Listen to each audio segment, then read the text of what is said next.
Let's go.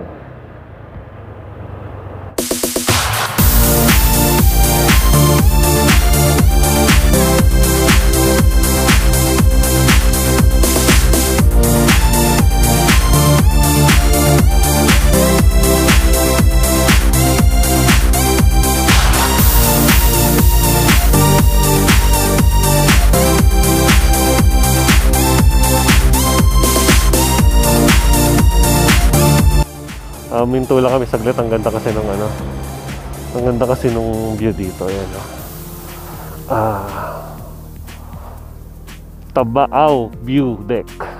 Ayan. Grabe, ganito.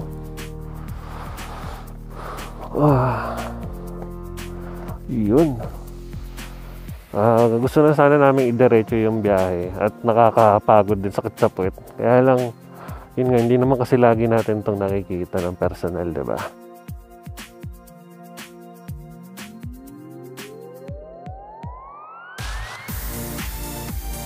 Okay.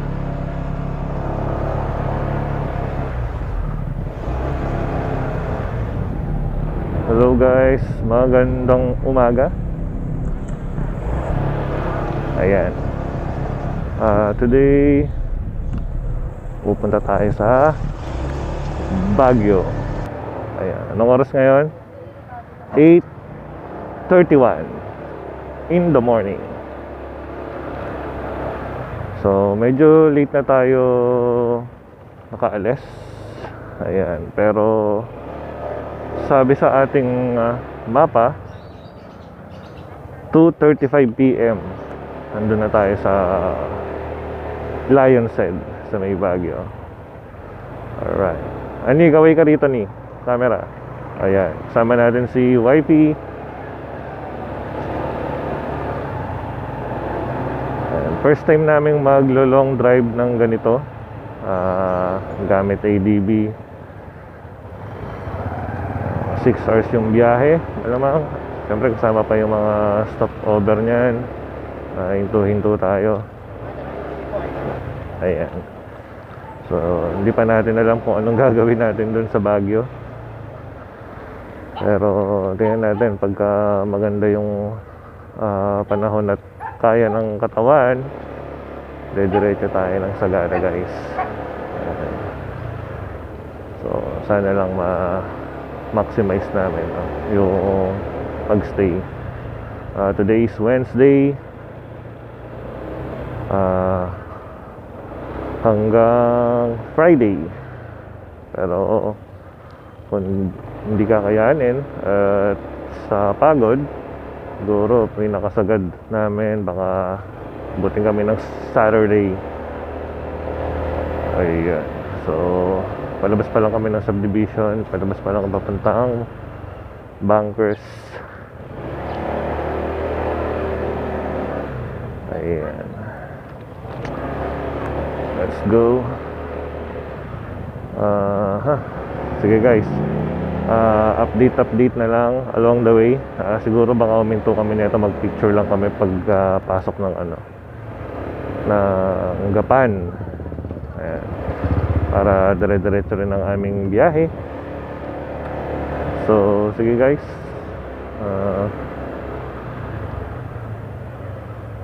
see you later.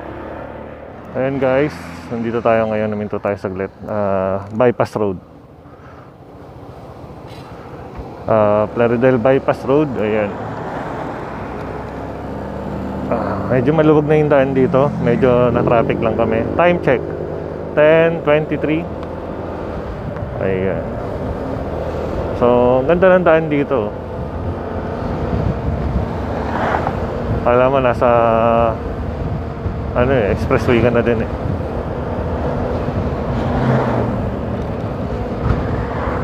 Ayan. Alright. Dadating daw tayo doon ng mga bandang 3:30. Ayan. Wait lang. Ayan, para mas malinaw, baka mamaya mahangin, hindi nyo ako madinig.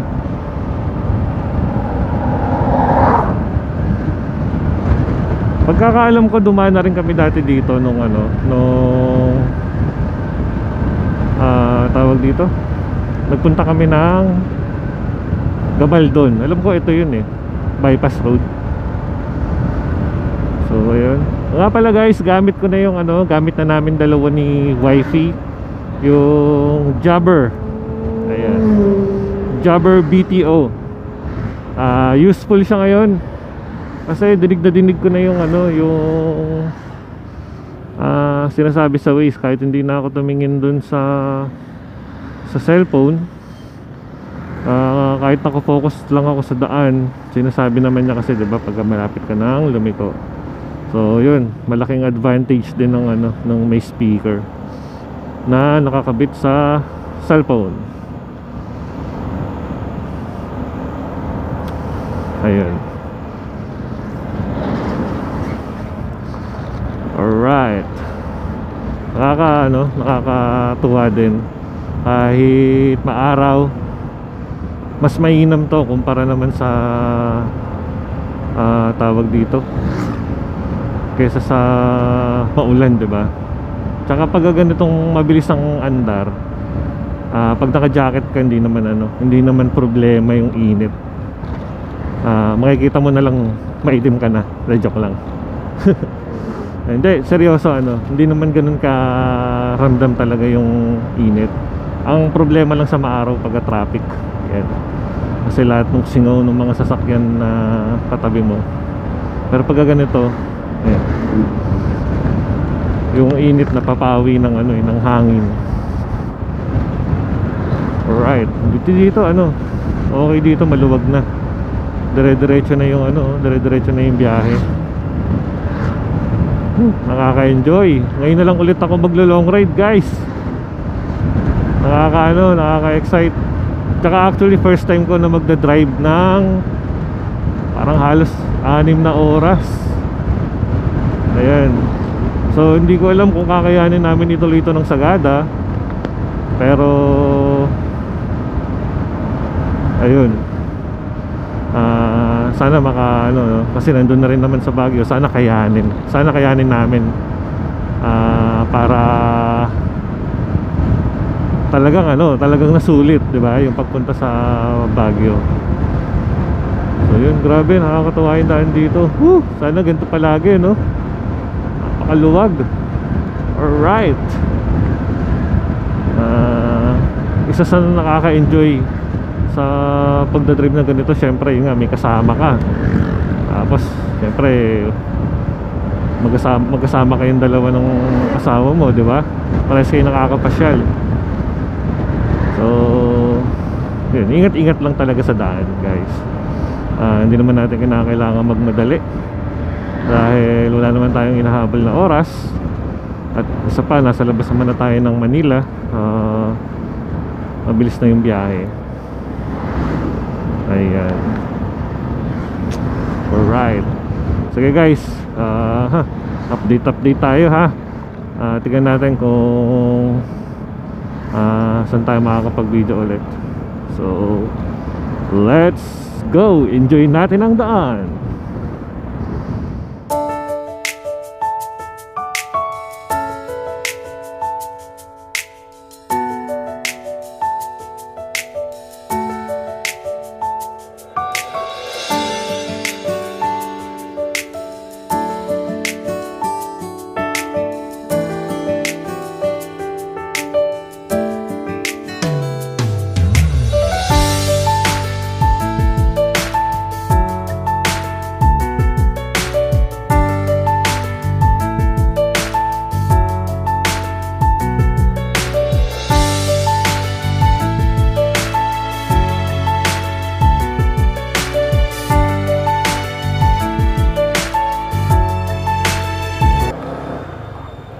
Hello guys.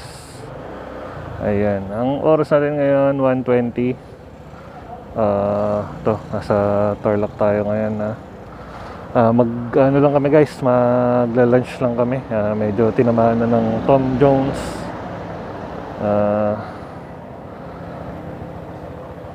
Bali ang arrive namin dun sa Lion's Head is 4:21. Ano? Tapos may sinigang. Sige. Yun na lang, sinigang. Ano sa'yo? Sinigang. So, ayun guys. Pahinga-pahinga lang ha. Break tayo mamaya. Medyo nakaramdam na rin ng pagod. At magpapatanggal lang ng sakit ng puwet. Sakit sa puwet. Grabe. Kaya pag natapos namin tong ride na to, talagang very fulfilling to kasi kinaya namin. Kahit di ko inisip na kakayanin lang ng motor. Bigat pa namin pareho. Bira. So ayan guys, sige.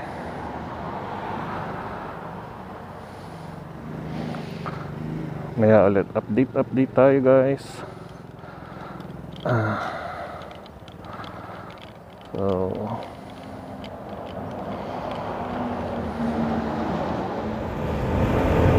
hello guys. Ayan, dito pa rin tayo sa kahabaan ng Tarlac.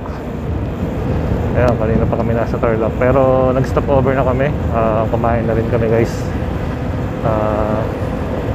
Kumain na kami ng konti.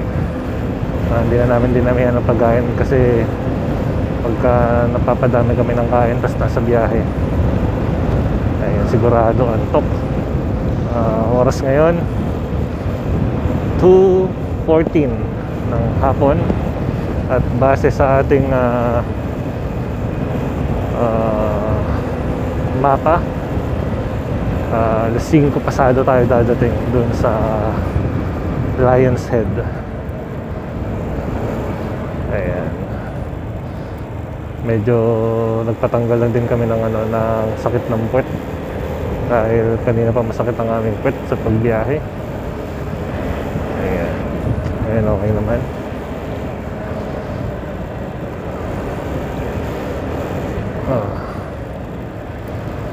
Buti na lang tuloy-tuloy na yung biyahe dito.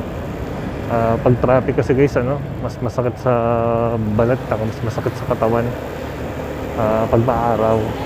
Although syempre okay naman ang maaraw kaysa sa maulan, kaya lang mas nakakapagod pagka traffic kasang tindi ng sikat ng araw. Unlike sa mga ganito na tuloy-tuloy yung biyahe, okay lang kahit maaraw, hindi masyadong ramdam. Ayan, grabe yan. Grabe yan, Inson. Alright.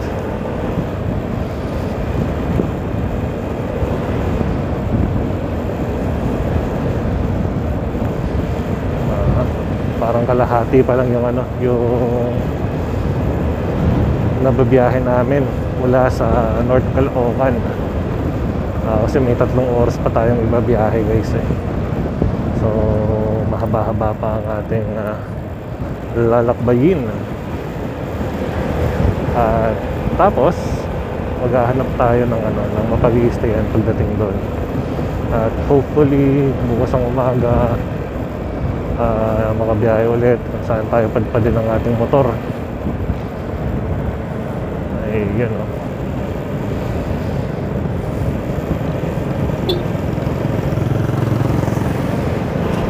Alright. Ang saya. Mamaya makakaramdam na tayo ng neto lamig kasi unti-unti pataas tayo ng pataas pa Baguio, pagdating dun titikman na natin ang lamig. Alright. So yun,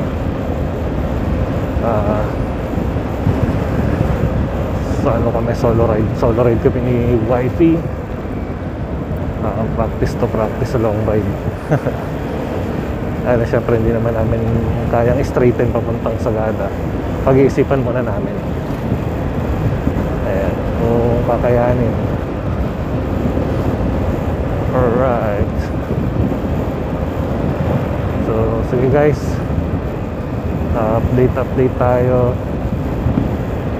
Tingnan natin kung saan tayo makakakita ng magandang view. Baka sa, baka sa Baguio na, no? Kasi itong mga to, first time kong nadadaanan to. So, sige guys.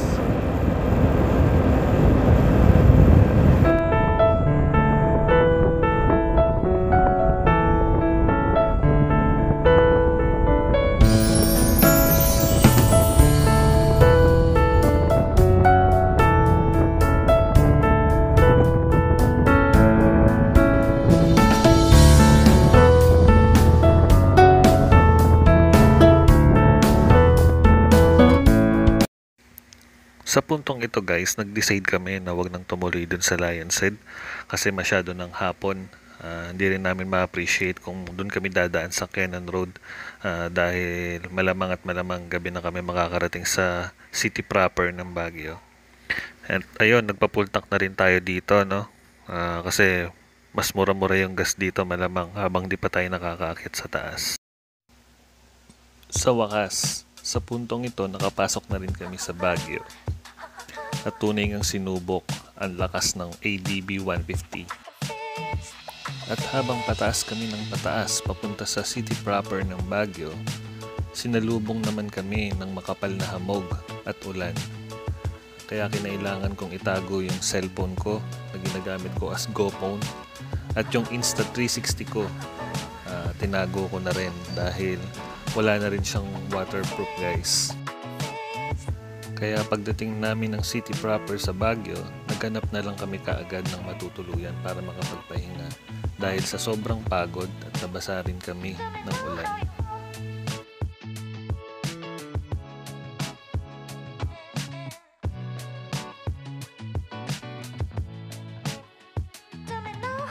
Hello guys, good morning. Ayan, paalis na tayo ngayon dito sa inistayan natin. Ayan, no? Baguio Vacation House. Ayan, dito yan sa may pag-akit nyo mismo ng Baguio.